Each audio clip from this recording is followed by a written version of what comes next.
আমার তো একটা জিনিস বুঝার না, যে হে হিন্দু তাকে জামাত হইলো না জামাত তাকে হিন্দু হইছে।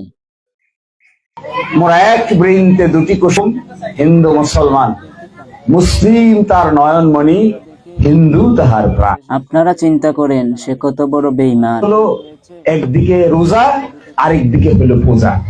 এই রোজা এবং পূজা মিলে বাংলাদেশ।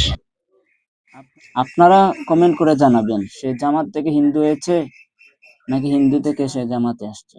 জামাতে ইসলামের মধ্যেও ভালো কিছু নেতা কর্মী আছে। ভাই আপনাদেরকে আমি অনুরোধ করে বলি যে এদেরকে থামান। শুধু কি হিন্দুদের ভোটই আপনারা পাবেন, মুসলিমদের ভোট লাগবে না?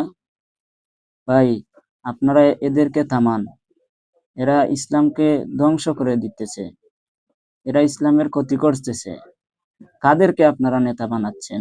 কারা নেতা? আপনারা একটু বুঝেন, ওদেরকেও বুঝান। ওরা কি শুরু করছে, মানে ওরা কি করতে চায়? রোজার সাথে পূজার তুলনা করতেছে, কত ভালো কথা বলতেছে। হায় রে আমার জামাতের নেতা কর্মী, কি নেতা কর্মী সে! ভাই আপনারা একে বুঝান, একে ধরে বুঝান। আর এভাবে যদি হয় তাহলে তো জামাতকে মানুষ বয়কট করবে।